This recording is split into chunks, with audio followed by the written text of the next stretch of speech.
Hello, good evening. I hope you're all doing well for a Monday. I'm not usually out here on a Monday, so it's a little odd for me, but we have a lot to talk about. Thank you for being here. Hello, Shil and Grace. Hey there, Couch. It is good to see you. Thank you for joining me. Today, I thought we would talk about Brian Kohlberger, Idaho versus Brian Kohlberger for the murder.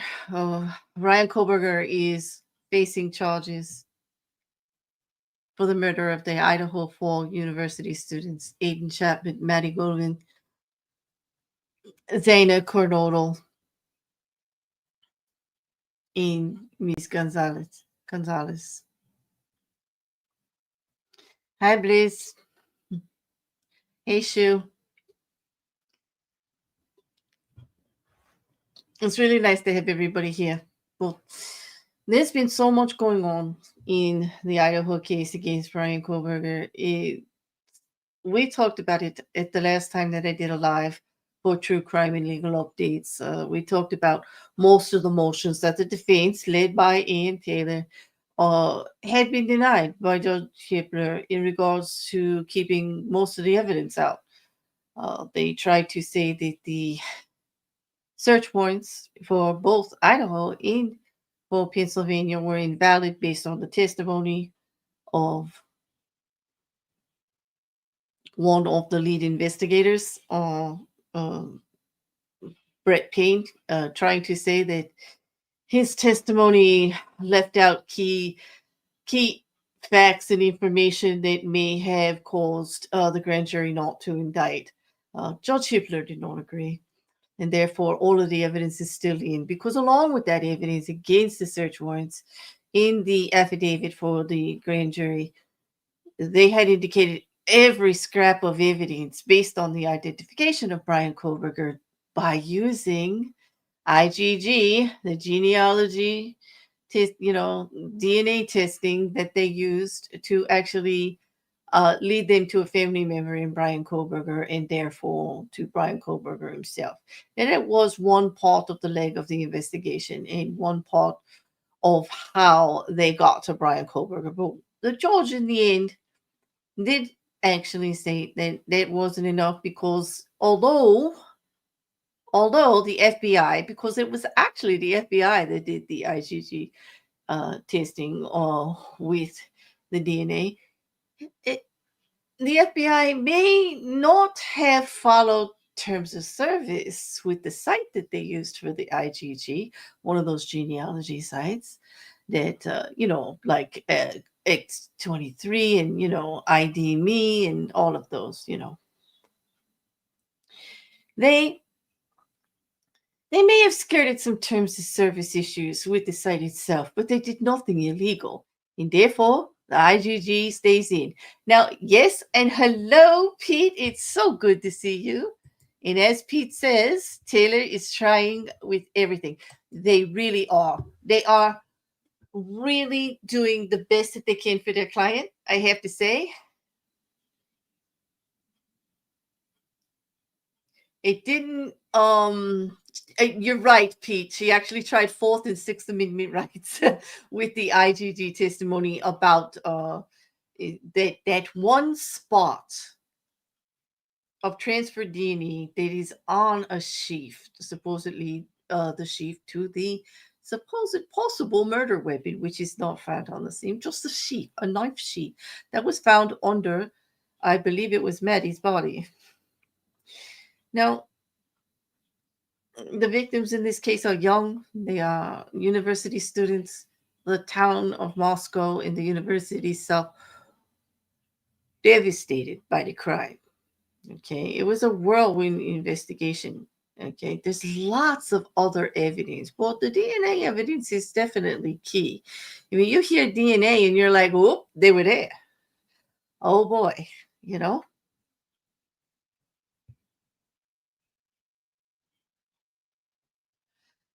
And I did agree with George Hitler when he said, if you leave if you leave evidence anywhere, DNA or whatsoever, I mean, you've abandoned the property. You don't have any the Fourth Amendment rights to privacy or anything else, expected rights of privacy when there's a crime scene involved. I mean, sorry, not sorry. I mean, I agree with George Hitler. It was a broad challenge. I mean, they threw a wide net. They were throwing everything out there that they could.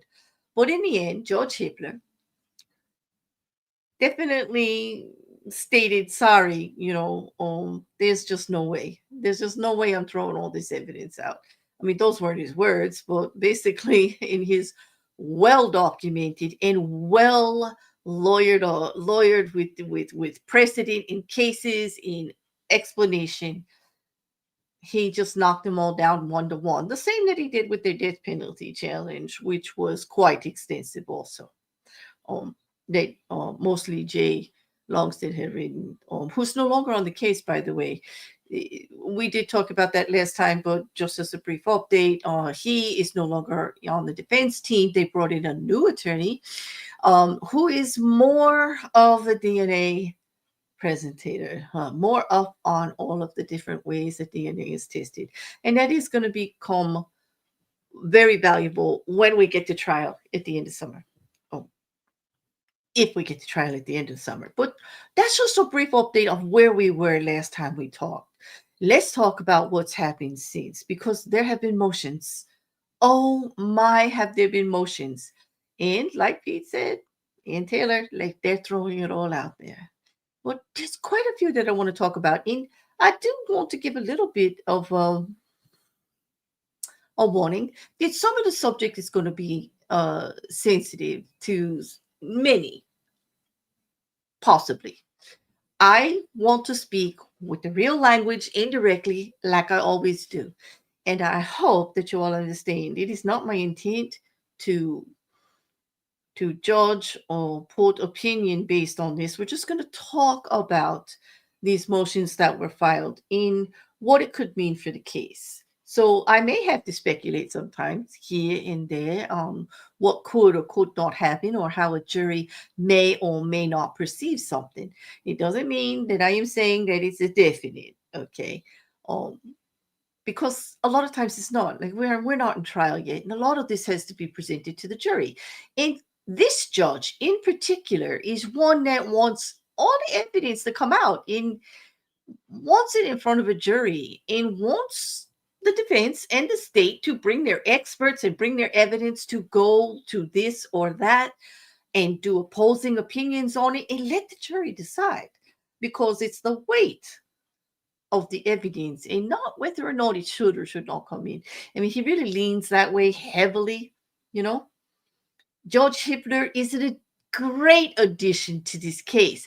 Pete, I hear you, and I'm so glad that you're here because this case itself is getting very, very involved. And when we start to get into the motions that have recently been filed, you'll see why I'm saying that. Well, Judge was a little soft on stuff, but he was, in my opinion, he was very he was very much for the state often. When it came to the IgG, when it came to the IgG DNA testing, it took months, and he still hadn't really decided on whether it could come in or not. He educated himself, but he seemed to be one overwhelmed. But when we changed venue, uh, as argued by the defense, that was necessary so that Brian Koberger could have a fair trial. When we moved over to Ada County, we got George Hitler, and he came out of the box right out of the gate and said, one of my favorite lines was, I'd like to tell you I'm happy to be here, but let's not start with falsehoods or something like that. He was not happy very much to catch this case. This is a difficult case. This is a very trying case, both in the amount of motions and things that keep getting tossed in back, also the legalities, the sensitivity and the spotlight by the media and everybody else that is on it. So he didn't want to come out with an untruth. He still wasn't happy to catch the case, but he did. But he's been very straightforward. He actually comes out with an agenda for the hearings and keeps them to it. He doesn't like the long-winded presentations or the circling that Ann Taylor can do on occasion. She's an excellent attorney, don't get me wrong, but she could be a bit hmm, I'm going to just say confusing at times, because although I'll understand where she's coming from, she says it in such a way that you don't always get where it is that she's coming from. And she'll take a small thing and try to make it a grand gesture to, make her point across. And Judge Hippler is very straightforward. And he's like, you know, I believe he wants to often say, and he hasn't yet, but I'm waiting for it. I'm waiting for it. I'm waiting for him to tell her, say it in three sentences or less, or I don't want to hear it. Because basically that's his attitude. He will put his head in his hand and stare at her while she goes on and on. Like, when you get to the point, let me know. Like, could you give me the finger signal when this is the sentence I should pay attention to? Because you're losing me here. And he's not the kind of judge that likes to play around like that. He has given great thought to every one of the motions, though. But for the defense team, they have not won a lot of them since Judge Hippler came on. I don't mean to make it a win-lose game. Let's just say he has not agreed or granted many of the motions put forward by the defense. Hello, Mrs. Cassandra. Hey, look at the trees. Thank you for joining. Bliss, it's good to see you.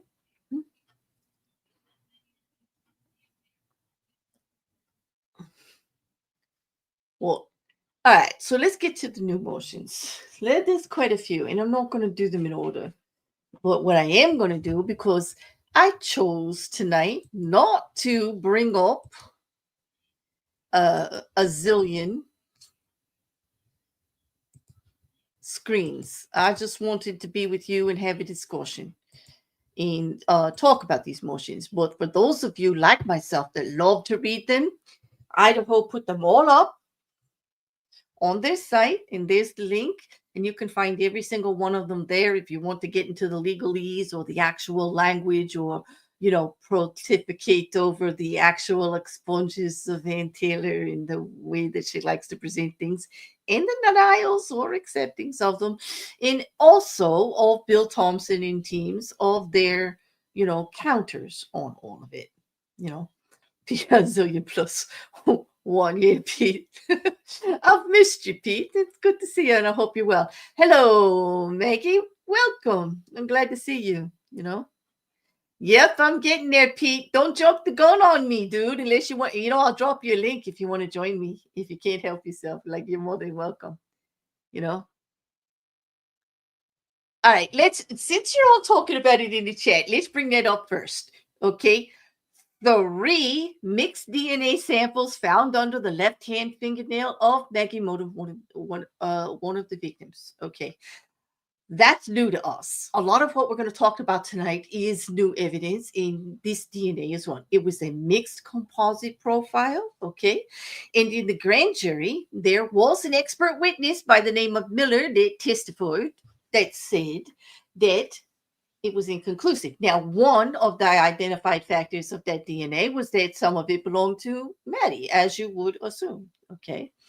But whether or not it could be matched to Brian Kohlberger, from the state's expert witness, they testified it was inconclusive. And they actually presented this evidence as exculpatory to go along to balance the rest, to be fair to the defense and Brian when they presented for indictment at the grand jury. Admirable. However, since then, Ann Taylor is saying she doesn't want the word inconclusive or this DNA discussed in the trial because it's prejudicial towards Brian Kohlberger. And I would agree about that, except for the fact it was tested. They agreed to test it. It was inconclusive. And it does not necessarily mean he was or wasn't there. However, The defense is saying they, because of the inconclusive percentage that was done, that it could or could not have been Brian Kohlberger, they had it tested and they have an expert witness, of course, that's going to come in and say it is definitely not Brian Kohlberger's DNA. Now, in my opinion, and you know I'm not a lawyer, hey, I'm like you guys. Like, I just read the stuff, I like it, I want to talk about it. In my opinion, George Hitler, based on his previous rulings and his pretty much attitude about the whole thing right now, he's going to let that evidence in and he's going to let the experts battle it out in front of the jury and let the jury decide what is more valuable. And that's going to be a battle of the experts on who presents the best and where they want to go. Now, that could be very favorable for the defense because they actually have an expert witness that says definitely it's not. Whereas the state's witness says it's inconclusive and will give percentages and leave it up to the jury to decide whether it's a nothing burger or not, so to speak.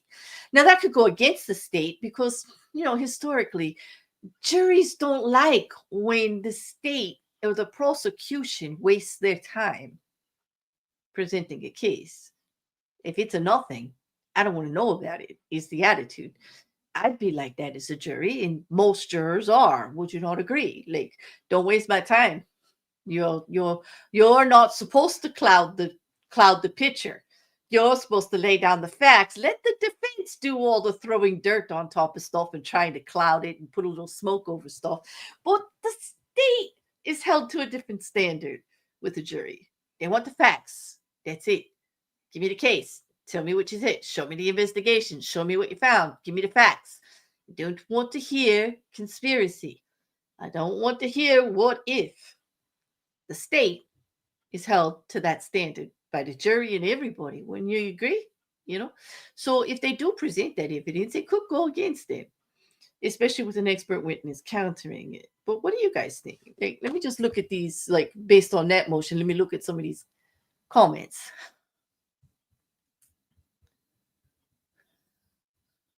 I'm glad you guys know a bunch about this. I don't know why the media is focusing on the DNA on the girls. It could be from scratching a back. Exactly. Especially with testing that clearly says inconclusive. Talk about muddying the waters, right? Look at the trees. I mean, come on. And Pete says, yep, we're going to talk about those 3 specimen under the nails. Yeah, we are. Yes, we are. Yep. All right, let's see. I think it could be from anything. Brian's is what counts. Exactly. When you've got someone on trial for murder, I want to hear about how he relates to the case and not the what ifs. Exactly.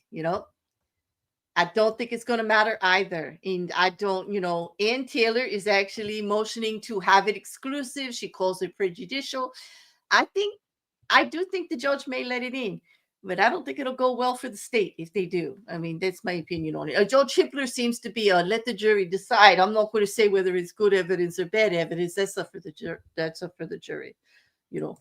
Rocket Couch says Ann Taylor was pretty vocal about dictating which facts are and aren't important. Yes, she was, especially trying to get everything thrown out based on a couple of words that Brett Payne had said or didn't say in his affidavit. Like, she went hard. Like, she's trying, like, we're going to get to one of the more humorous motions, I find. How she's really drilling down. I mean, let's be honest. If you're on trial for murder, you want an Ann Taylor or a clone of Ann Taylor. You do. Because no one could deny she's not doing 150% for Brian Kohlberger. 150 plus even. She's throwing everything she can. She might be annoying the judge, but no one's going to be able to say she didn't do everything she could to give him the best defense that he possibly could get. She has looked at everything meticulously. She takes her time. They're pulling out every little scrap that they can and challenging everything. They challenged every single search: the iPhone, the Amazon, the vehicle search, the apartment search, the parents' house search, everything, including statements made before Miranda, which were just, am I going to see a judge? Like, seriously. nitpick on every word that was in the affidavit that Brett Payne gave to the grand jury, the testimony, okay, whether or not it was unnecessarily prejudicial. I mean, they're supposed to present all the facts, but they don't have to say every word that a witness said. They don't have to say everything that they have. They present a case. Period. You know. Oh, she's attacking the witness too, but we're gonna get into that. We're gonna get into that. The eyewitness. Well, thank you, Couch, for the comment. It could definitely have been so many teams, and it's going to be a battle of experts, definitely, if it gets in. So what do you guys think? You think that it should go in?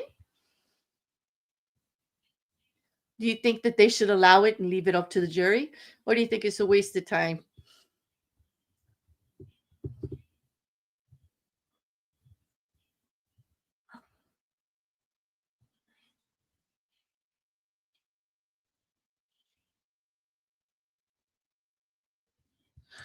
Yeah, remember the toilet flush audio in Murdoch trial? What Hitler is wanting with it? Yes, exactly. It's the nitpicking, and it is kind of getting to the judge. It does take a lot of his time. He's very thorough, and you can hear in some of the hearing, Ann Taylor's a little off her game in the courtroom. She's not as confident presenting to this judge because this judge's eyes focused on her, like, don't waste my time. Don't wait. Like, he's holding her to it. Okay. He's like, you better have an actual argument. I don't want any of this like grandstanding. I don't want this ridiculousness. Do what you can, but legally wrap it up. Like, he would like it to be shorter and more concise, but it never is. It just never is with Ann Taylor. Yep. Look at the tree, says it's a nothing burger. Mrs. Cassandra says, I think it's going to cause more confusion than anything. Like, why add it? And, I get that. She picked the wrong case. No, the case picked her. She's a public defender. It'll definitely be a waste. Yeah, I get it. I get it. I definitely, yes, I'm kind of with you guys. I think it's going to go against the defense, but I do think the judge is going to allow it in just the way he likes to leave the weight of the evidence to the jury. He believes that's the jury's job and it's legit. But I get it. And Couch says it's without a doubt not the issue she's making it out to be. Okay, so since we're talking about evidence, let's talk about the testimony or not the testimony, but the affidavit or the statements made by one of the survivors of the roommates, one of the survivors of the house, the roommate. And I'm only going to use initials here. There are people using the name, but I'm going to respect the court's writ, and I'm going to call her DM. And there were some testimony. There was a lot leaked out that was previously sealed, and I don't mean leaked. I mean unsealed. Okay, DM and BL, is it? Well, B. Let's just say D and B. They are the other two roommates, the survivors of this murder spree in their home. They rented this house, this university house, together. And they were text messaging at the time, in the window of time that the murder is estimated to have occurred. And they were texting back and forth. And those are on the site now, unsealed for everybody to read. And they clearly show the context of the fear that these two girls had, the confusion. Remember, this is a party house. These are 20-year-olds. Come on, 21-year-old. They're all out partying that night. They're inebriated. They may have a little bit of a hangover. They're a bit stressed. They're talking about anxiety. But DM did see someone in the house, all dressed in black, something over their face. Makes the comment the person had bushy eyebrows. Ann Taylor files a whole brief. You got it, on the bushy eyebrows. I'm not kidding. If you read anything from the file in the next couple of days, go read that one, because she really goes in and it shows the kind of lawyer that she is. She said that by identifying the description with bushy eyebrows, she paints the picture that if Brian Koberger is sitting at the defense table and she takes the stand and says that, she might as well be pointing a finger at him and identifying him to his face because of his eyebrows. I mean, we have to admit, and that's why I'm leaving this picture up because, well, for one, Brian Kohlberger does have some rather bushy eyebrows. They are prominent. They are a feature you notice on his face. There's something about those eyebrows. But she doesn't leave it just there. She goes on to motion to the judge that this statement cannot be said in open court to the jury because not only is the witness unreliable, age, drinking, anxiety, misstatements, blah, blah, blah, blah, in her room, she has a tendency to draw eyes. She likes to draw and she concentrates on eyes. And she's a bit paranoid, not to mention she falls asleep to Discovery ID.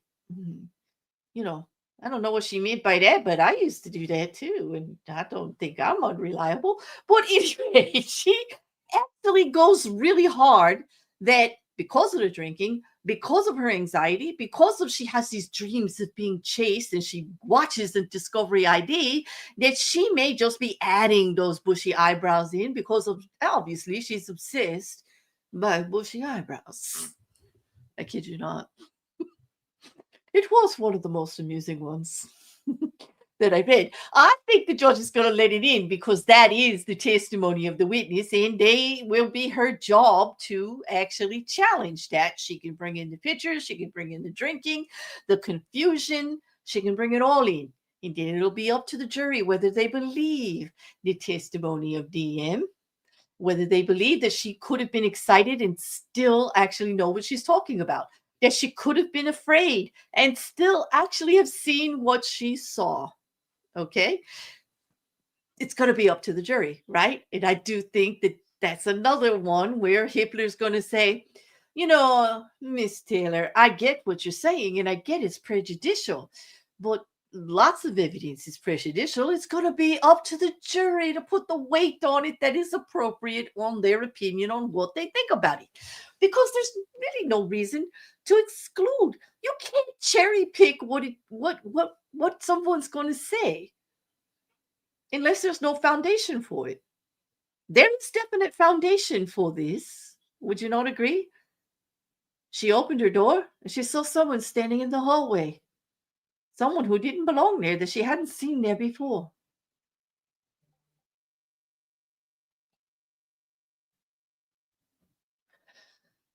It was a good read. So I just thought you guys would want to know that the bushy eyebrows are actually going to be on trial in the Koberger case.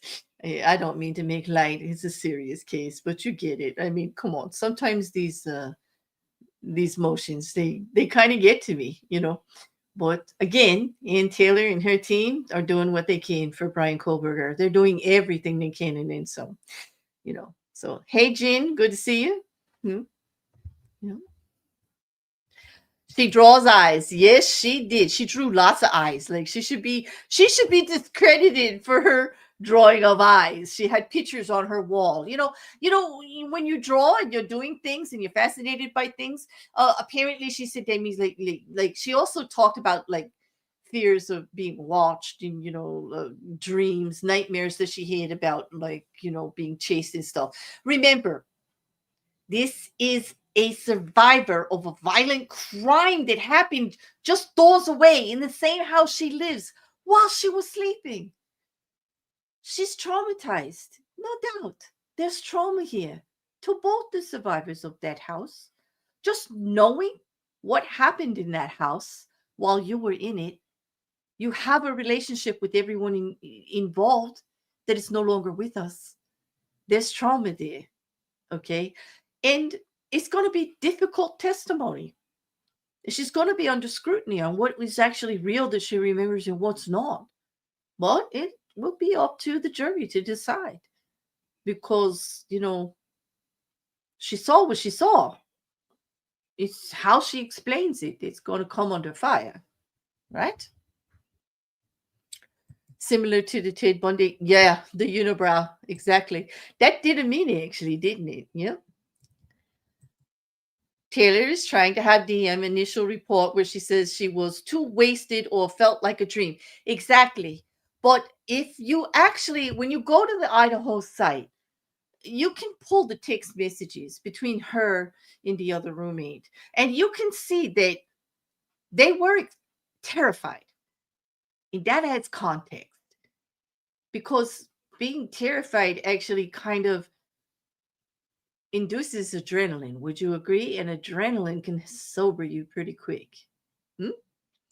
And I do believe that she had her wits about her when she saw what she saw. I think it scared the heck out of her. And I think dealing with it afterwards is where most of the anxiety, the kind of phase comes in. Now, was she inebriated? Yes. Has she been out drinking? Yes. She admits to all of that. All of that. And this is the reason there was such a delay in calling 911. Okay. She saw somebody in the house and she didn't call the cops.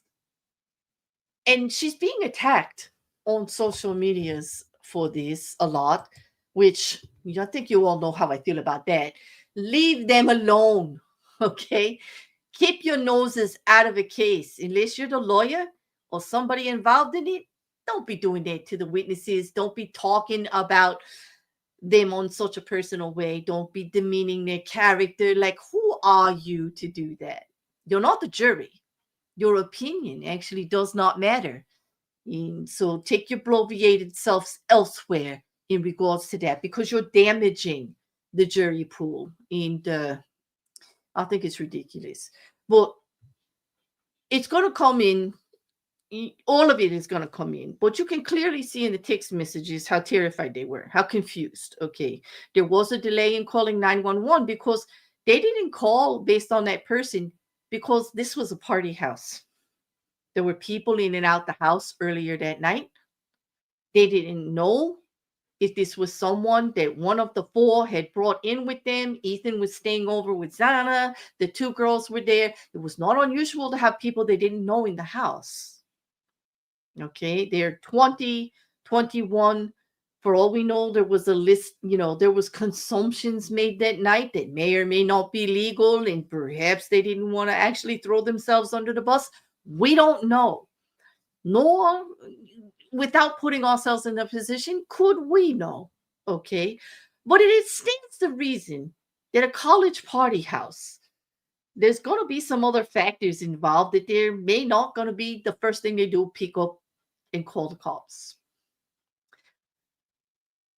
But I think that the social media platforms, some people on them, not all of them, but some people are going a little too far when they're actually saying that this witness could be responsible for their deaths because had they called 911, they may still be alive. And I think that's going too far. How dare you re-traumatize a victim? Because even though DM and B are alive, they are still victims of this case. They are witnesses in this case. Y'all need to leave them alone. You don't know how you would react. You only think you know. You only think you know how you would react in such a situation. You could think about it, but you should seal your lips about it because you have no idea unless you're put in that situation. And even if you are put in that situation, it will not be the exact position or the exact position that they were put in because you're not them. And you have no right to say how they should have reacted. None. It really infuriates me, and I'm sure you can tell. So I hate the soapbox about it, but everybody knows this is an issue with me. People that go too far on these stuff thinking they know, they don't. But anyway, I know it seems a little hypocritical because here I am talking about the case, yes? But I do try to draw that line in attacking the victims, the witnesses, that way, or making it personal. You know what I mean? But exactly, Mrs. Cassandra. They've got enough deal with. It's going to stay with them for life. Leave them alone. There were their choices to make. They've got to deal with it. You don't need to weigh in. I'm sure they're doing enough of analyzing it themselves. You don't need to weigh in either way, you know? I think the roommates were having a conversation, exchanging information of what each other heard, and then she made a rundown to the yes, exactly. That's exactly what happened. Look at the trees. You most have read the transcript. It is in there. That is exactly. They tried to comfort each other because they were not sure. Okay. They didn't want to report on somebody's boyfriend or new liaison, or perhaps they were getting a delivery. You know what I mean? Like but they were terrified. They were like, what was that? What did you hear? What is this? They calmed each other down. They did. You could see that it happened. And what it does do, and why it should be entered into evidence, is it seals up the timeline and goes along with the timeline that the state is presenting of when the window of the murders occurred.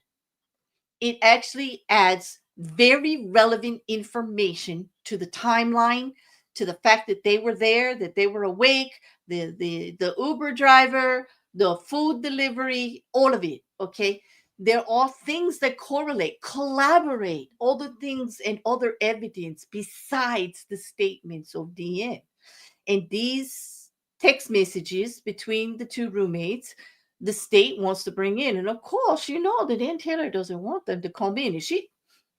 But of all the things that she could use to get it tossed out, she's using bushy eyebrows, to try to limit what she can say on the stand. Okay. I would imagine it's going to be a difficult cross examination because I don't see Ann Taylor as a barracuda. I don't see her ripping off a witness. Okay. I have never seen her do a cross. Well, it's going to be up to the jury. And, I don't envy the position of either of the surviving roommates in being on a witness stand and having to relive all of this. So we will see how the state presents the case, how they do on the stand, whether they get to the stand based on how Judge Hippler rules. I do believe, again, I'm just going to make my nickel bet that he is going to allow it in, bushy eyebrows and all. I don't think Judge Hippler believes in cultivating the statements of witnesses to fit either side. I think he thinks that the statements of the witness is the statement of the witness, and it's up to the jury to decide whether they believe it or not and put the weight on it that they feel appropriate.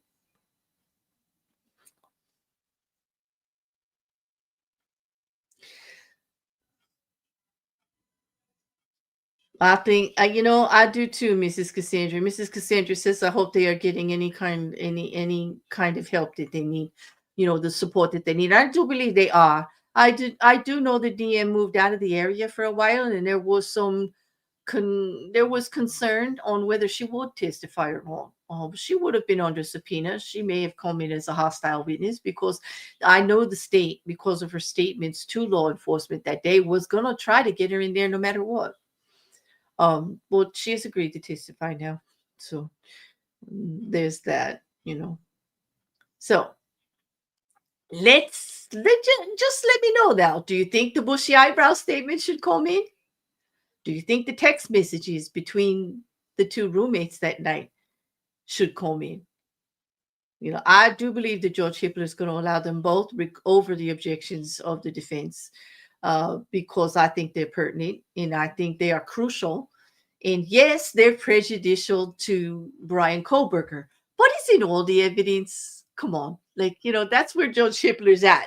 He's like, all the evidence is prejudicial, but it's up to the judge, it's up to the jury to put the weight on it. So unless there's something wrong with the evidence, or it's not relevant, or it has no foundation, he's going to let it in. He seems to be very by the book on that, at least, that I can tell. Yes to both on both of you. Yeah, thanks, guys. Yeah, I do too. It sounds reasonable, right? It really does. Okay, so we covered the DNA. We covered the bushy eyebrows.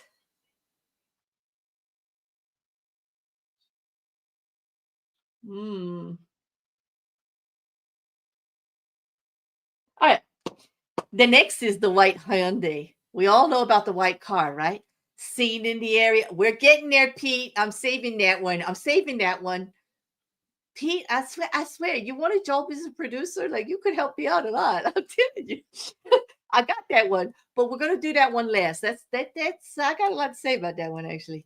But let's cover some other two other. I want to cover the white Hyundai and the alibi first, okay? So based on the white Hyundai, in particular, Aunt Taylor is very upset about one video of the many, and I mean many. There are many videos of the white Hyundai or the supposed alleged white Hyundai that belongs to Brian Kohlberger in the area at the time of the murder, particularly one from across the street or in the general area of 1125 Ridgefield that shows King Road in the house exactly.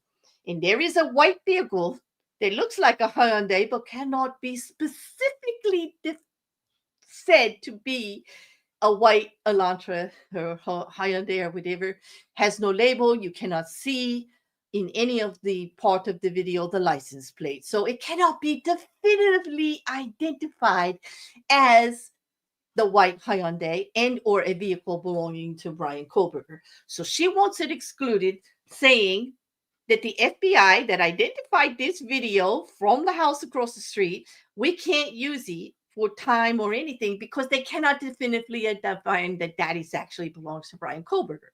But based on all the other evidence at the time, other videos of the actual white vehicle and phone data and other things related, they want to bring it in. The state wants to bring it in. They think it's relevant. So does the FBI.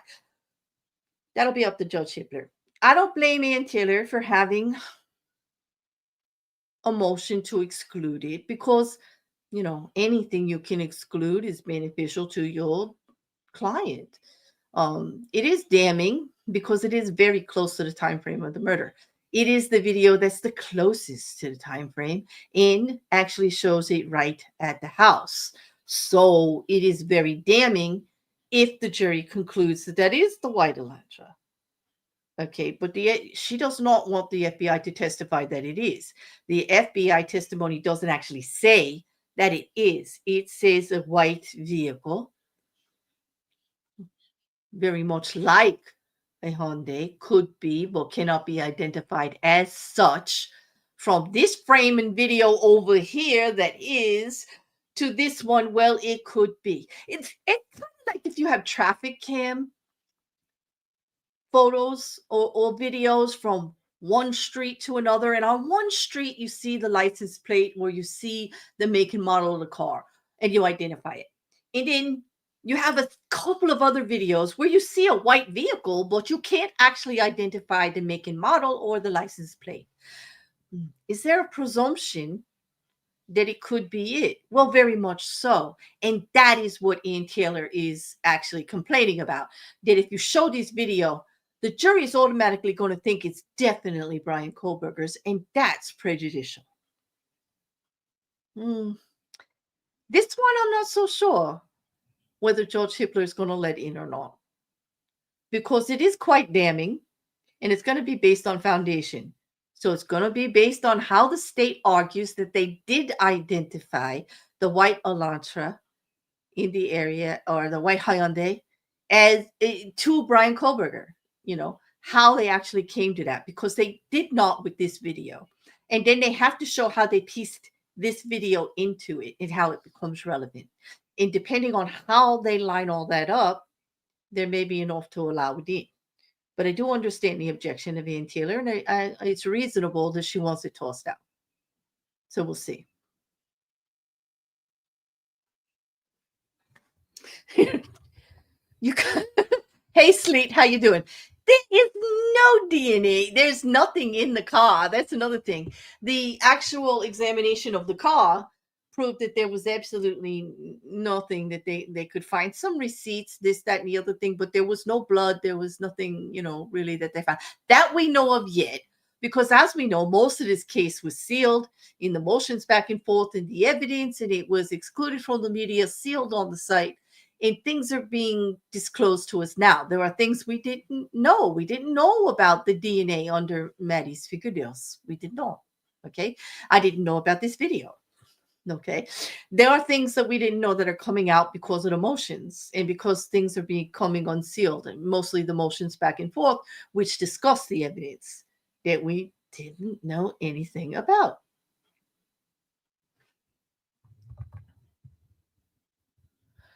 Yeah, she is nitpicking, but it is on this video. You really can't tell. I mean, the shape and all is similar, so it depends on how they line it up. Would it be prejudicial to line it up with other videos where it is identified and just make it assume that it's the same car?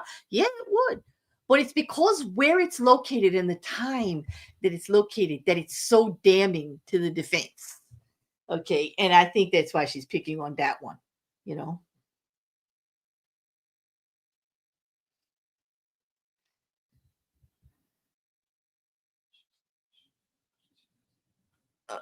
There, you know what? That's a very good, Pete, in regards to why there's no evidence in his apartment or in his vehicle, you're right. Why didn't he back up all? I mean, he is a criminal. He's getting a PhD in criminology. Okay. And yeah, so who's to say he didn't just back up all his clothes? Exactly. And leave them somewhere else. Not even bring them into the car. It's true. Put on, yep, it's true. Yep. Yep. Absolutely.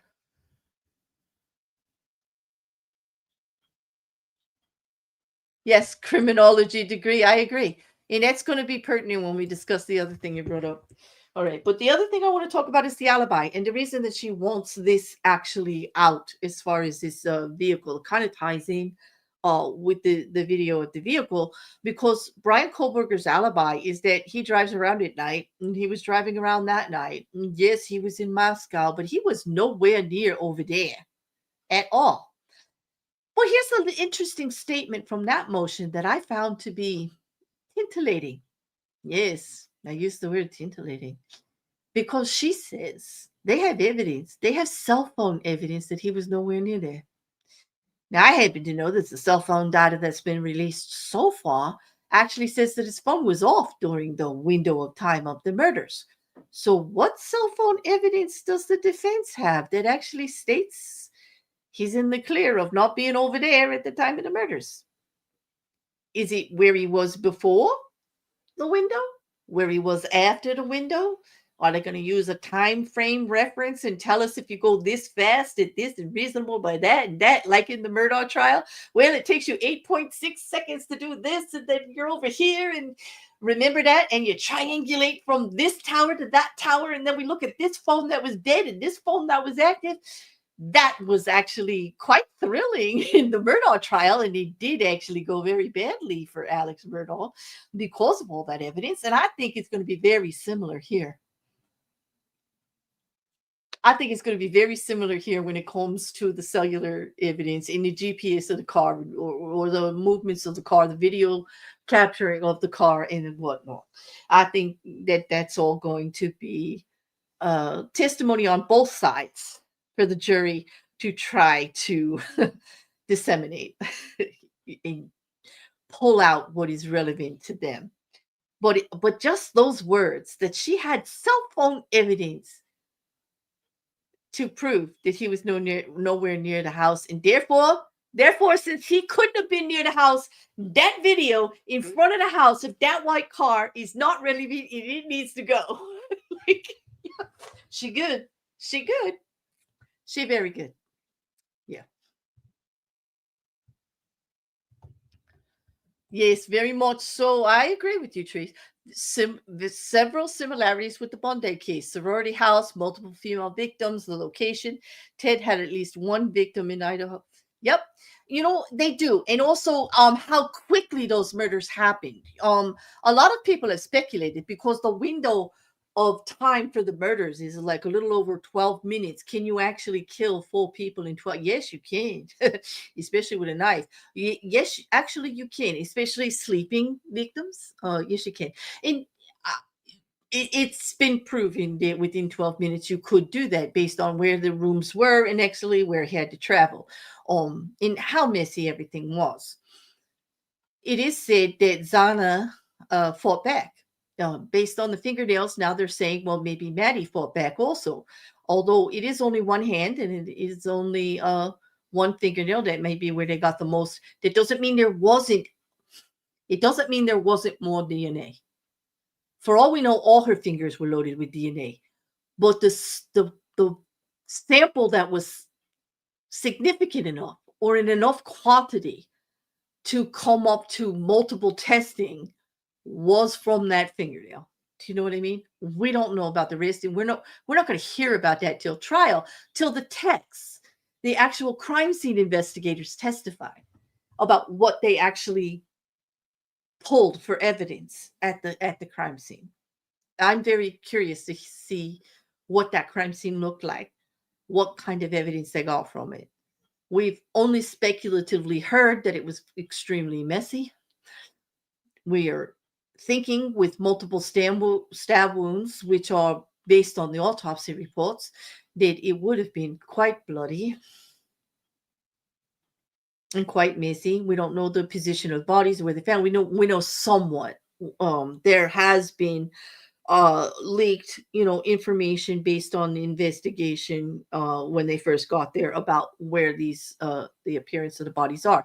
But I'm really curious about that based on the text messages and how the 911 call, which also has been released. Okay, and you can listen to that. It was very confusing. They talk about a roommate that they can't wake up, and well, they don't talk about blood, and they don't talk about murder.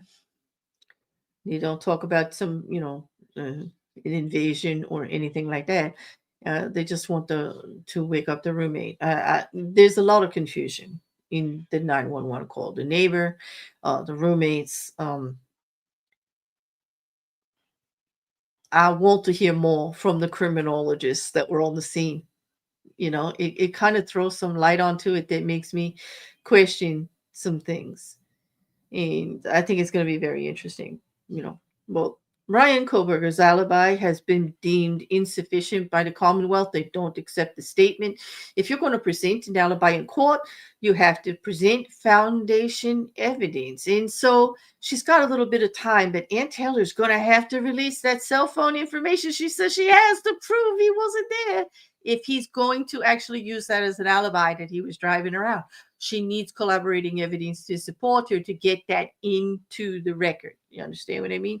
It's been going back and forth for months.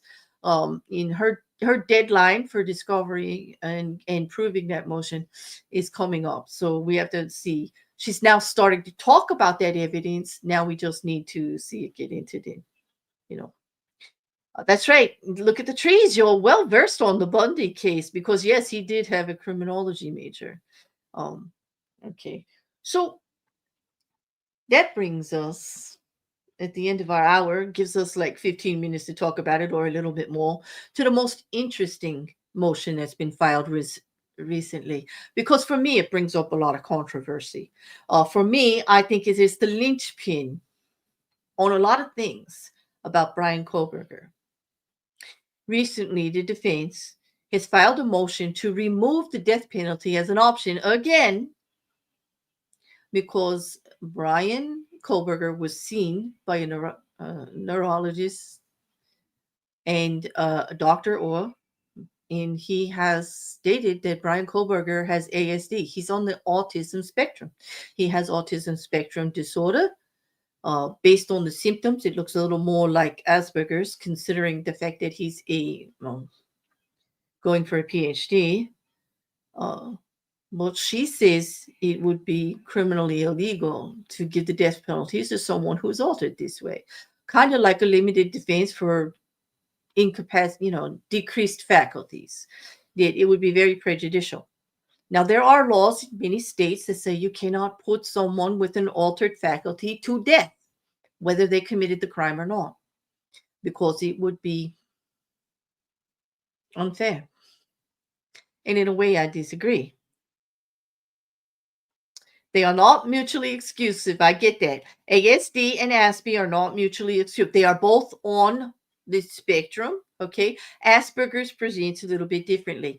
But let's talk about the motion. I'm not going to get into like the diagnosis of Brian Kohlberger. I want to hear the testimony of the states They're probably going to also ask for an exam of Brian Kohlberger, the state, now that Ann Taylor has petitioned to have the death penalty option removed again.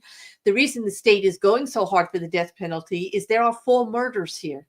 The heinousness of the crime, to settle justice for the town, the families, everyone. It's an option. And with 4 murders in such a heinous crime, in the way the crime was committed, it is a valid option. And the state may or may not prefer it. They don't want it removed. They want the option to present it. Okay. And I know why they're pushing so hard, but I would not be surprised if they're not going to have their own expert examine Brian Kohlberger based on this news. But in the motion, Ann Taylor specifically said that, like intellectual disability, um, you know, because of this diagnosis, Brian Kohlberger himself would be a poor witness. He cannot present himself to challenge the perception of guilt. He's in an adequate way. The neurologist went on to say, like, his speech pattern, his cadence, his tone, it's all off-putting. His social abilities. Remember in the beginning of the case, and this is out there again too, but I also clearly remember, at the college where he went, that some of the female students were uncomfortable by his presence. That is not uncommon because, he could have took their interactions of friendliness as something more overt and may have pushed too hard. His demeanor, okay, may have been a little off-putting, okay. His intent, the content and delivery of his statements and the way he presents himself in speaking could be off. He's got abnormal tone and cadence. His interactions lack fluidity. They can be stuttered, shortened, uh, chopped up. His language is over inclusive. He kind of sticks to what he wants to stick with, and he could go round and round in circles and keep coming back to something if he doesn't actually grasp it, and he doesn't move on from something very easily. In presenting all of these, Ann Taylor has actually opened up one of the difficulties of this defense, having to take the time to explain things to him. He stares, definitely. He has been considered quite stoic. I've seen everybody report on his demeanor in the courtroom. After all, his hearings have been public, in that he stares, in that he's stoic, and he seems indifferent, cold. These could all be classic ASD signs and symptoms, in their demeanor. Okay, not everyone is the same on the spectrum. It's a group. Well, this neurologist is talking specifically about Kohlberger's presentation, and does not think that he could adequately take the stand in his own defense, and that's a hindrance to the defense because it eliminates the option. And due to that, it makes him incapable of providing his own defense that way in taking the stand, and therefore, it would be unfair for the death penalty, because she's claiming intellectual disability. That doesn't mean incompetence. I've yet to see if the state will file a request for a competency evaluation, because now that this has been raised, and Taylor is clearly not raising the issue of competency herself, but will the state, or will the judge himself? Once you throw this in there, and it's not so much the autism that is making it an issue for me. It's the fact that she's saying the words like intellectual disability. A red bell goes off in my head when I hear that. That can translate to incompetent. I mean, am I taking it too far? What do you think? To me, if you say intellectual disability, I have doubts you understand the charges against you and the repercussions for them. What could happen to you? Can you adequately help the defense in your defense? Are you able to give them the information they need? Do you understand the process in what they're doing for you? The term intellectual disability really resounded with me that this could be an issue.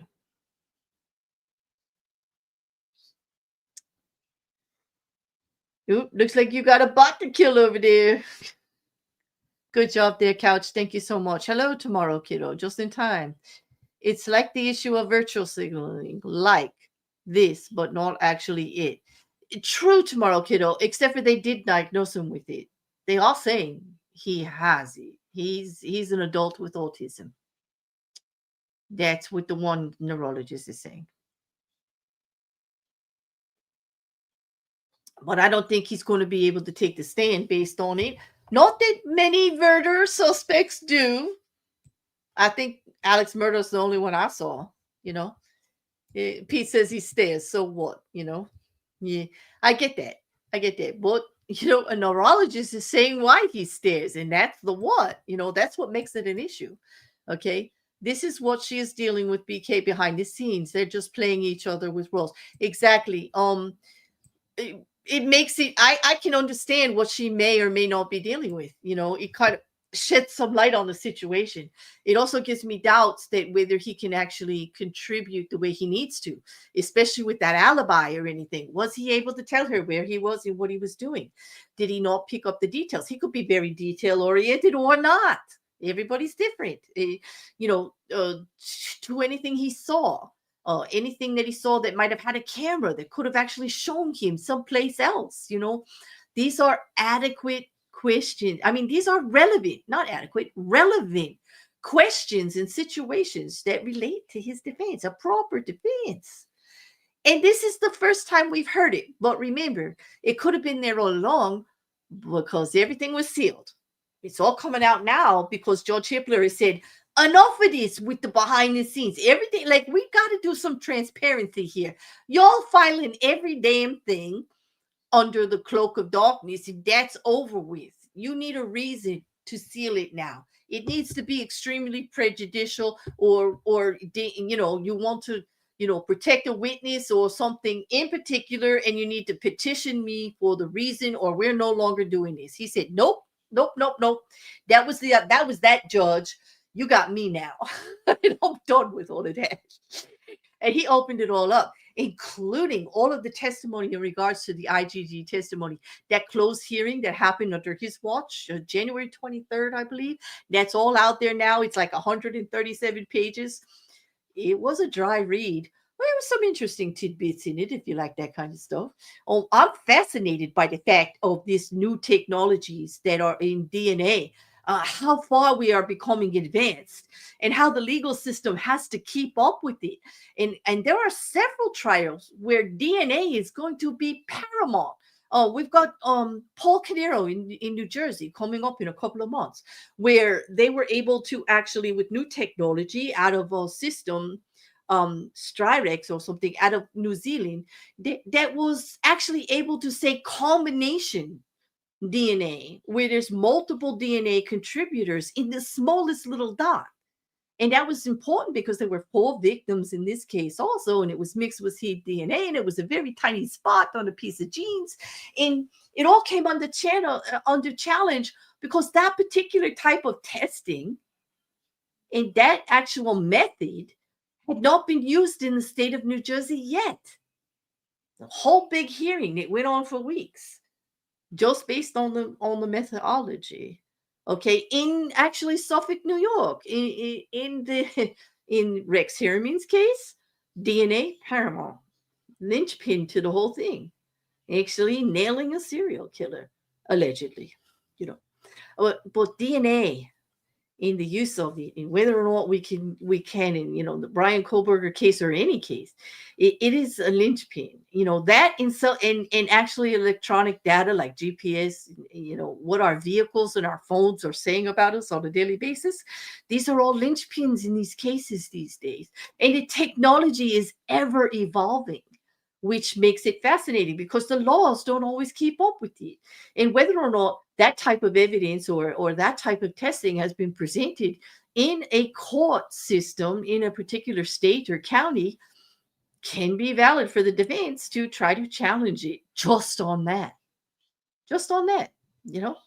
And fascinating indeed. And it's going to be in this case too. Um, but I'm curious.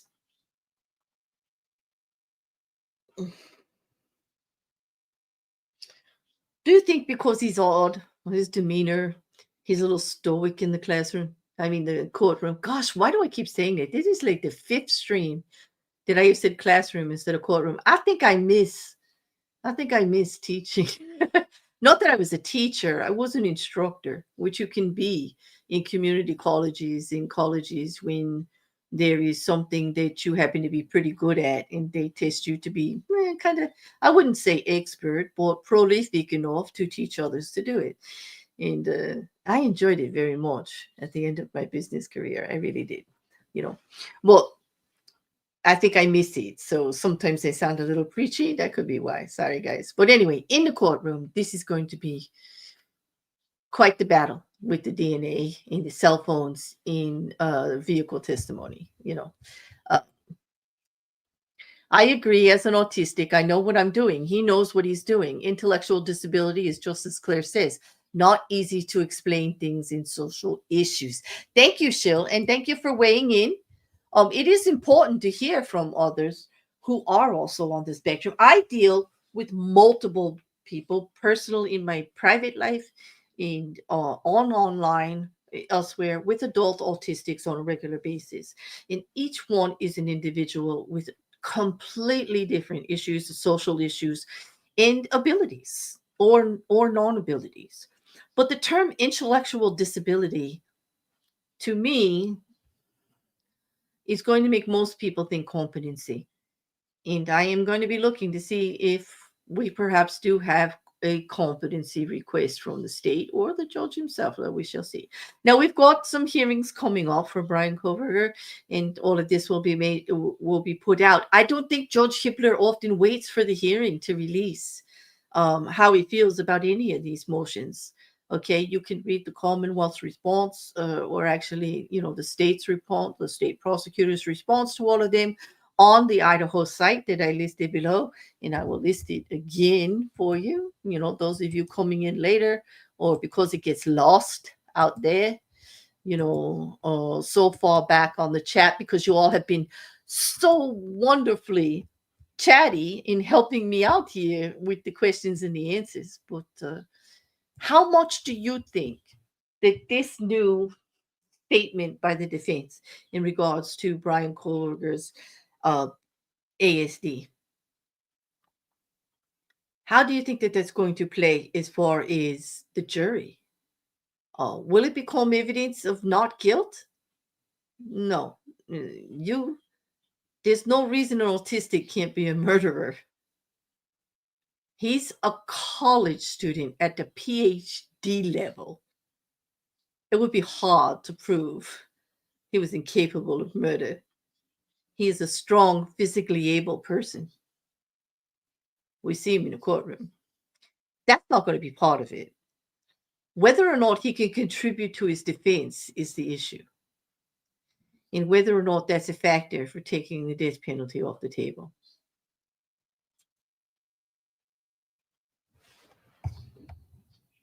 Let me see some more questions before.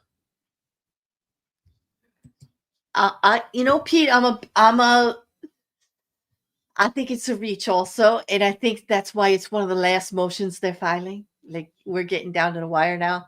The trials in the summer. She's been throwing everything she can out there, and now this. Okay. Well, she's trying to save her client's life.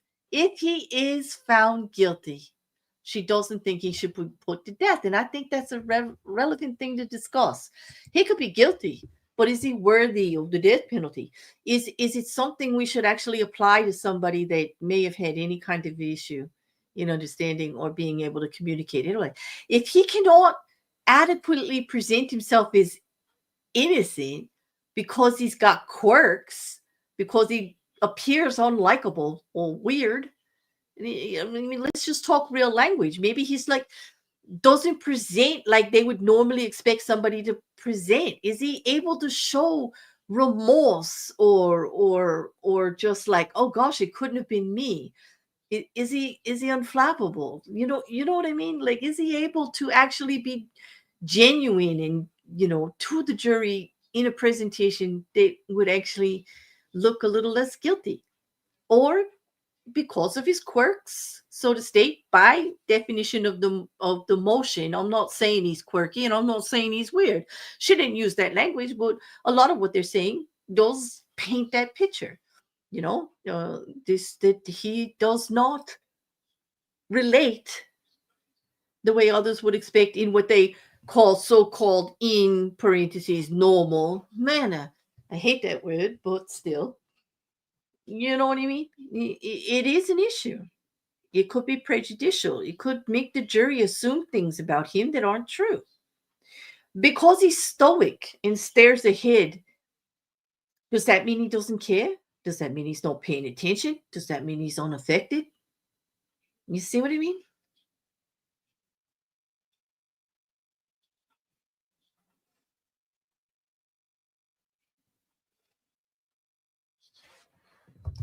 Mm. I feel if you remove the DEDD penalty, the death penalty here, it would be removed in all trials from here on out. It could be. That's the other thing. The setting of precedents, right, Pete? And that's risky. As Pete is pointing out, the judge has to be very careful here, because if he sets precedent here, you can be sure that this case will be cited every time the death penalty comes up. Yeah? Yeah, it will. Thank you, Pete, for getting me on track there, because that is a very true statement. Incompetence would be hard to prove given his high level functioning. Exactly. I agree with you very much. You can literally not know right from wrong and you can still be found guilty. I don't see how autism is a defense. That's just it. She's not using it as a defense. She's using it as a mitigating factor to remove the death penalty. Quite clever.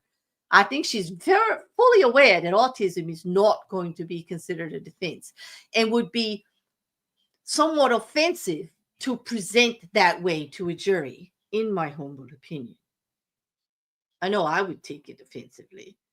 I would be like, "Oh no, well, that don't mean you can do it. Like that, you still know right from wrong." Very true.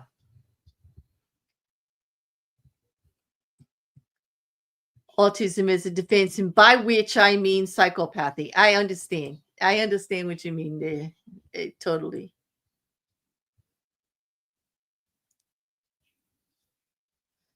And I do understand, Mrs. Cassandra, that those that he allegedly killed cannot defend themselves either. So I do understand why there's a strong push for the death penalty in this case. Like, I feel you. And the whole town of Moscow is behind you. It is in the families. Yeah,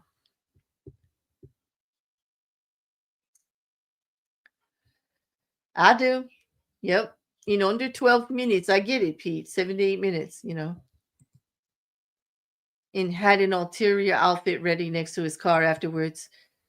Into exactly, very clever.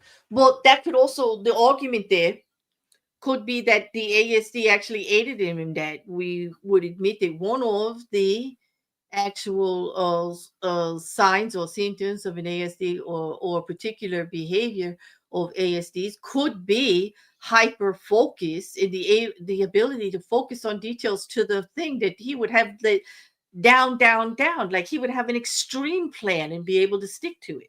It would be meticulous if it was something he wanted to be focused on. But one of the things that Ian Taylor brought up is that he gets distracted easily and can get off on tangents and just lose focus and go over here and there. Often ASD is accompanied by ADHD. Very often, in my experience. I'm not a psychologist or psychotherapist or any of that stuff. Not a doctor, not a lawyer. In my experience, it has been coupled with ADHD in the majority of the adults that I deal with on the spectrum.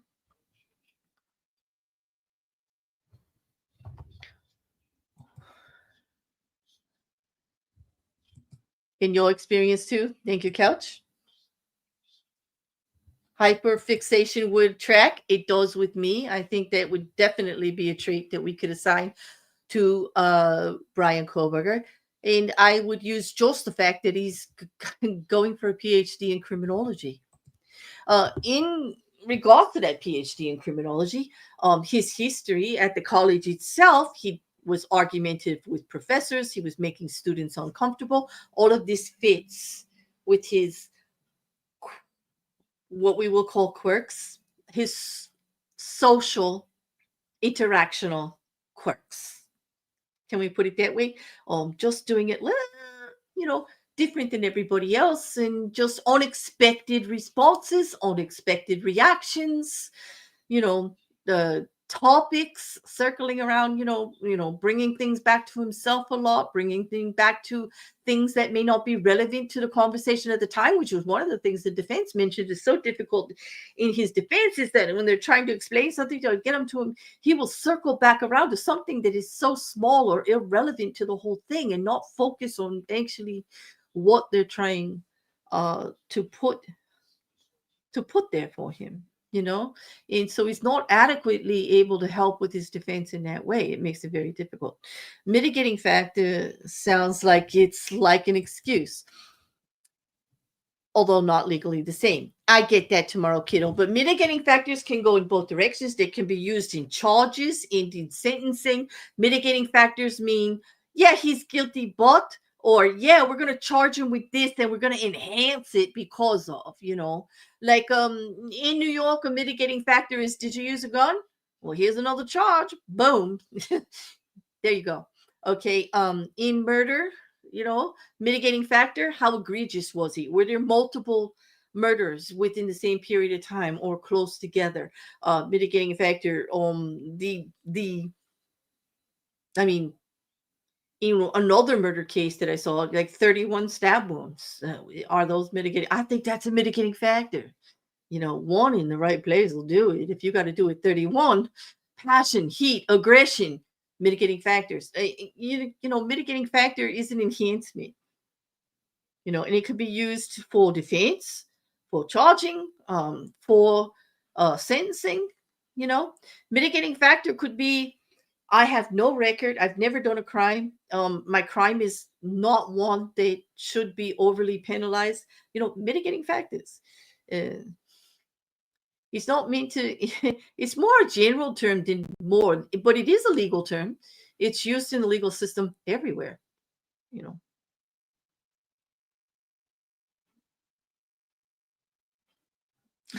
Thank you. Thank you, tomorrow. Okay. I'm sorry, Pete. I don't mean to sound so preachy. Actually, that kind of lines up with this criminology stuff too. People with ADHD tend to emulate people surrounding them, and he probably spent some time studying. But yep, yes, and that could be used by the state, right? So is Anne actually helping the state give them a hyper focused, able to do this in 7, 8 minutes? If it, kind of like setting it up with, like, shall I say, if anybody can do it, Brian can. You know what I mean? Uh, Kind of throwing them a soft pitch on what might be filed next, but or how they may lay out their opening statements, or the witnesses that they present. Oh no, I get it, Pete. I get. Oh, thank you. I thank you. Mitigating factor could also be causing undue pain and suffering before killing. Torture is an awesome example there. Yes, especially in charging. For the level of charges, we got there's all different reasons in different states on how you get to murder one, murder two, or manslaughter. All of this, whether malice, whether intent, and then there's all these mitigating factors you can write that add to the sentencing, whether it be 5 years or 10 years, whether you get the max or the minimum. Okay, yeah, yeah. I kind of know you meant Bundy, but I wasn't sure. Well, thanks for clarifying there, Couch. Yep. Okay, mitigating factors in aggravating. Based on the definition of the word, a mitigating factor can actually take something away or make it softer or kind of blur it in a bit, and an aggravating factor makes it worse. So an aggravating factor would be the multiple victims, use of a deadly weapon, um a sex crime along with the other crime, aggravating. Yeah, usually aggravating is used more with sentencing, and mitigating is, I mean, aggravating is used more with charging. Forgive me, I misspoke. Aggravating for charging and mitigating for sentencing is kind of how I separate it. Legally, I don't know, but now that you've said that, in my very next presentation, which is tomorrow, I will have clear definitions in how the legal system is using them for you, because I think that's important to know. You bring up a very good question. And I want to just make sure it's more precise. When I think about it, reading all of these briefs and covering all these trials, I see mitigating more on the sentencing side, kind of like trying to add to, enhance for the good or the bad in a certain way. And aggravating is this makes it worse. Like, so we're going up, we're going to charge higher. We're tagging stuff on. But I'm going to get the actual legal definitions and how they use it for you, because that's just how I am.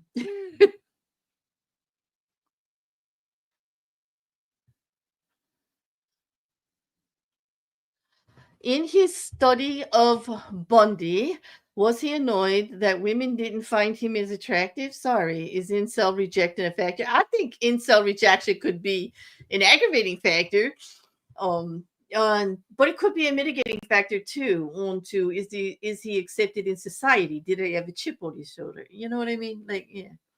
But it's in regards to how that relates to Brian Koberger. I have no idea, tomorrow, kiddo. I have not seen anything on it, except for that he made female students uncomfortable at the college he was attending around the period of time of the crime.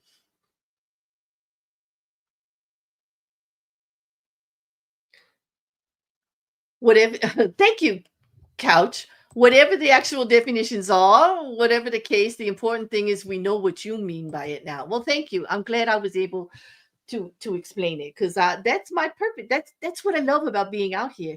My love of this whole process, my goal being out here is to not only enjoy the conversations with you and build a community that can discuss it openly, but to help you understand some of the very complicated terms and issues that come up in layperson terms, the way a jury would have to look at it.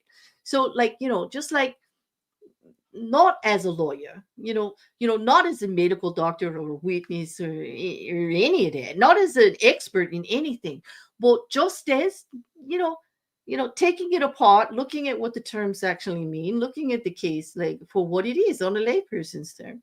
And I enjoy it very. I mean, I think my passion it is evident in how much I like this. Like, I'm doing it all the time. Like, I'm out here all the time doing this. I'm reading these legal briefs every day. Like, that's just been a thing for years with me. I'm fascinated by it. I no longer fall asleep to Discovery ID. I I get my fill now, just doing these live true crime cases. We don't know, and I would expect that if the state tries to present that he was anti-woman, I'm sure Ann Taylor will bring in people that say he's not. I'm sure it'll be countered. But actually, there is no discussion in any of the briefs that I see on friends or anything of that nature. Or, they talked about his relations at the college a little bit, but it was kind of during the investigation. I've heard nothing from the defense on it so far. Eh, During the investigation, the statement about uncomfortable female students came up in some altercations with, based on his student record with his professors, because he was a teaching assistant, was he not? Like, I do believe he was he, or he tried to be. Brian Koberger also wanted to get into law enforcement. He wanted to be a criminologist. He wanted to be a detective. He applied. You know, he likes the law. He had a great interest in it. Did he have an evil interest in it? Well, we're going to have to find that out, aren't we? Will the state actually approach that issue and use his criminology degree against him? Gonna be a good trial, don't you think? I can't wait to see how they present their cases. There's so much meat in the motions, so much they can go for. Like, I hope we have very good presenters. I really do, you know? I wanna see a Crichton Waters. How about you, Peter? I wanna see that kind of gusto, that kind of passion. I want that story painted. We'll see. Every prosecutor's different. Everybody has their own style. Oh, I'm glad. Mrs. Cassandra, thank you. I did get a very good voice spray. I actually got one of those that they like, professional singers and all use. It's based on glycerin and a few other ingredients. I got the honey lemon one, and I actually spray up now before I come out. And it's been lasting almost an hour. Like I've just gone an hour and a half, and I think I did even better than yesterday. So I think I've made a turn.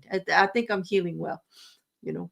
But thanks for noticing and, complimenting that I'm sounding more like myself. That's encouraging for me. I appreciate it. Okay. Pete says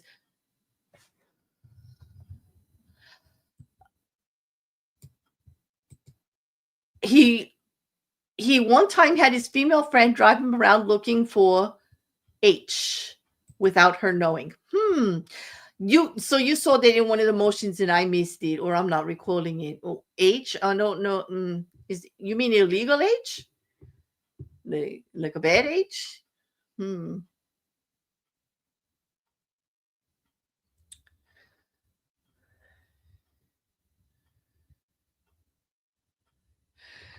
I like that. For the bingo card, Couch says that was bear stroking, sure, but it was not dishonest. Thank you. Oh, illegal, Okay. All right. Yeah. Okay. So, she didn't even, well, you know what? And she didn't even know, and he was out there looking for it. That shows some clever and some cunningness, Pete. Like, that says something to me. Am I making too much of that? You're recalling in the motion. What did you think? Did you think manipulative? Very cunning. Yes, very cunning. Well, it is known, and I don't mean this derogatorily at all, but eh, those on the spectrum can become very good at masking.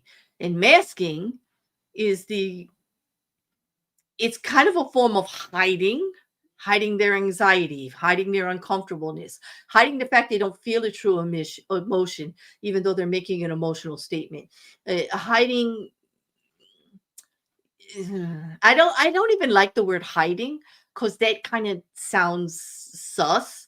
It's actually a coping mechanism in dealing in what society expects of us.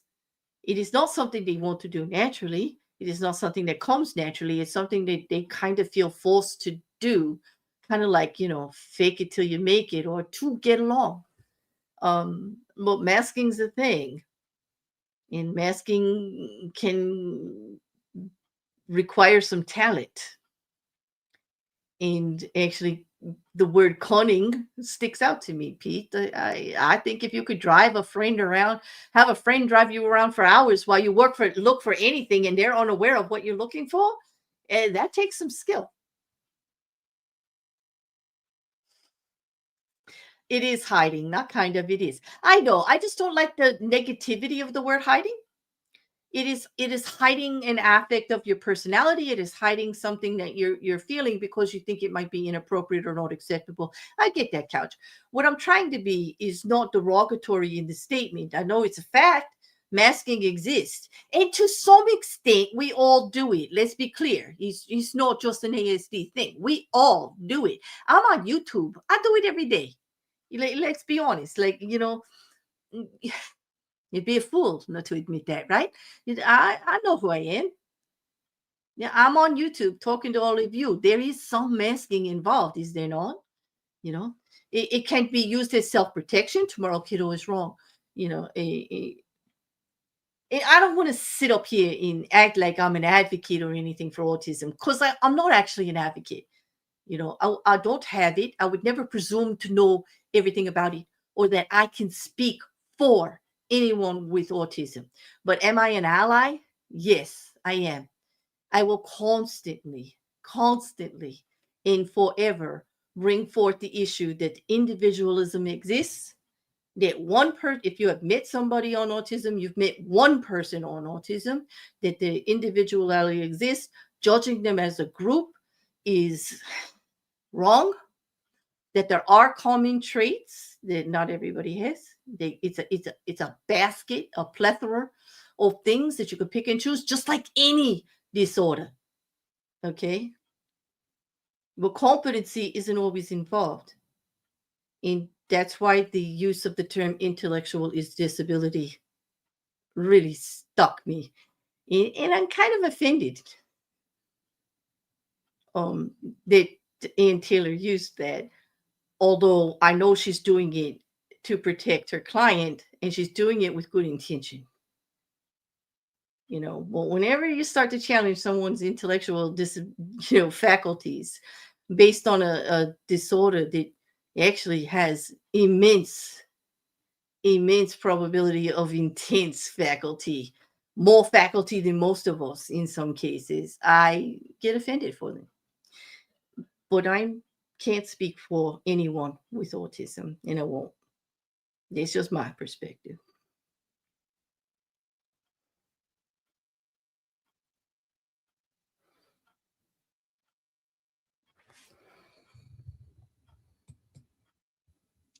100% exactly. We're all different. Lumping all people with the same trait is odd. All snubby nosed people are like this, silly. I get it. I get it. Like all blue eyed, like that's like me when I say I don't trust people with blue eyes. It's a ridiculous statement, right? Like there's so she don't have anything to do with it. You know, exactly, Rocket Couch, because that disorder is just a matter of thinking differently. Just because you think differently doesn't mean your thoughts aren't worthwhile. No truer words were ever spoken. Thank you, Couch. You get it. You get exactly what I'm saying. It's another form of I am, of ism. Yes, and isms are yeah, yeah, distasteful. Let's just say that. Well, thank you for having this conversation so respectfully with me, guys. I didn't want to come off all knowing or superior or any of that. It is a passionate issue of mine. It is something that I concentrate out here, in the public, on YouTube, on the socials.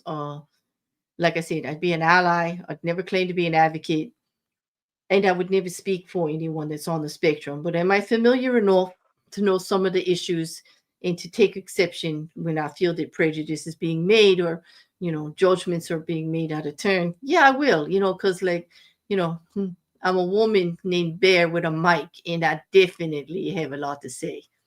And I'll say it, and I'll own it. And if I'm wrong, I'll hear from any of you. So anyone watching this video that has anything to say and thinks I was inappropriate in any way, come have a conversation in the comments or DM me privately. I'm open to it.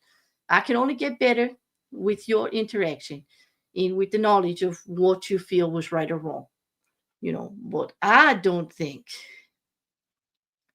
it's wrong to put forward your own personal experience on the issue, as long as I am not intentionally trying to harm anyone. And I'm not disparaging Ian Taylor in any way. I know she's doing her job. And in my personal opinion, she's doing a damn good job. I don't think that anyone could have anything to complain that she is not doing everything she can for Brian Kohlberger. But is it difficult? Is it a difficult issue? Yes. Could it go against her? Yes. Could it go her way? Yes. It depends on what the state does and how Judge Hitler weighs in. It also depends on how Brian Kohlberger feels about it. I think he's comfortable with it since the motion was filed. He would have to agree. That's his legal right. And Taylor works for him.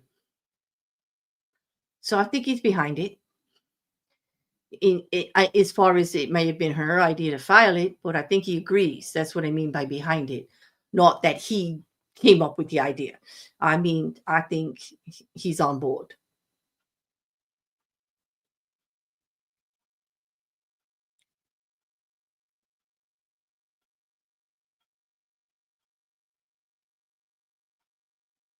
Thank you very much, Couch. I appreciate that. I do. I do always think of the parents, all of the parents. Pete, Katie's father, is very, very vocal out there. Um, he was very upset that the text messages and things were released and they weren't notified ahead of time or didn't have any say into it. He did want to have some control over the situation with the judge, for it to be sealed. One of the reasons the original Judge George, did seal it was petitions by the family members for some of the upsetting information. It's going to be a heart wrenching trial. I would expect that those parents are going to be there every day, and the things that they have to hear and relive are going to be magnanimous, huge, you know. Um, But anyway, I'm we're gonna be there, and if it is live, we're gonna cover it. I don't know if I'm gonna cover it the live long days like we did the Murdoch trial, or the new way I'm doing the hearings by recording it and doing some commentary and stripping out all the dead spaces, so that I can do other things too. But I look forward to it. I'm glad you're here, Pete. Like, I often think of you in some of the interactions we've had and what you think about some of these cases, because you always come with a great angle for me. You really do. You make me think, and I love people who make me think. I want to be challenged on stuff. Yes, in August. Yes, it does. And I don't think we have another hearing until the beginning of June. Maybe no, mid-May. Actually, I think we have the hearing. But I do expect to hear from George Hippler in the meantime. And as soon as we do, you'll hear from me. We'll bring it back up on the roster. But on that, I'm going to wrap up because I'm heading towards 2 hours and I don't want to push it, because I am doing True Crime and Legal Update tomorrow. And we have 3 other cases we're going to talk about. Lori Daybell Vallow has a hearing tomorrow, and we are discussing some other things about her tomorrow night. Courtney Clenny had her hearing, and we're going to do an update on her case. And also, like, the Tate brothers are here in America, and we need to talk about it. What does this mean? What's going on in Florida? Like, yes, we need to talk about it. So we've got 3 cases to discuss tomorrow. We have discussed enough on Brian Koberger, but I thought that these issues were enough that it needed its own segment all by itself. And I'm glad you all were here for it. Thank you so much for contributing to the conversation, and being so respectful about it, for all of the issues. Maggie says, I think you are always very considerate of his diagnosis and his rights, but I think he's very intelligent despite of how difficult it can be with somebody. Yeah, I do. And thank you. Thank you so much for weighing in. Something I've seen people do, your recordings while live on Twitch, then upload the edited version to YouTube. Hmm. Yeah, I might consider that. That's not a bad idea. That's not a bad idea, Couch. Yeah. For those of you who don't know, I am also streaming on Twitch at the same time and on Twitter for those that don't want to subscribe, and that, just to is a form of advertisement. There's not a chat for that, but there is a dual chat here going on for YouTube and for Twitch. And if you'd like, I'm going to drop my Twitch ID. If you have a Twitch account, I don't expect you to go create one, but if you have one and you would give me a sub, I would greatly appreciate it, because I'm trying to get to 50 to get into the program, to make it a little more effective, to be over there. Twitch is a different venue. We do a lot of gaming. I've done some commentary with Wrecker and, over there, and it's a lot of fun. But I am trying to break in and bring some of the chatting and the conversations over there, because I see they don't have a lot of true crime over there at all. They focus mostly on politics, and I'm trying to just do something a little different. Um, so, just, oh yes, instead of subscribing, it's called follow over on Twitch. I had to get get the right term. Thank you, Coach. Couch. I'm sorry. Now I'm calling you Coach because you're my Twitch coach. It kind of translated in my head. Rocket Couch is my mod over there. He's over there all by himself. I'd be glad if you guys would give him a sub and then pop in and just say hi and encourage him, because he's being so good to me by being over there all by himself most of the time. you know. But also, if you do have Twitch and you follow people, a lot of the other people we have on our panels, and they like Record does music over there and gaming, and there are quite a few other YouTubers that are over there for different reasons too. So it's a whole other thing, you know. Don't forget, like Mrs. Cassandra said, if you guys would do the YouTube thing and like, subscribe, comment, and share. And on that, I'm going to end. If you got something to say, please join me in the comment sections. I'm always glad to hear from you. And hopefully I'll see you all tomorrow. In the meantime, have a great night. Thank you again to my mods. Thank you to everybody who contributed to the chat. Thank you to all of you who watch later, because it seems I get a lot of views after the fact. And I appreciate every single one of you. And please feel free to comment and give me something that you want to see in the future, other cases you want to talk about, what you like about what I'm doing, and what you don't like about what I'm doing. Because, like I said, without the information, I can't grow and learn. On that, have a good night, everybody, and I'll see you soon.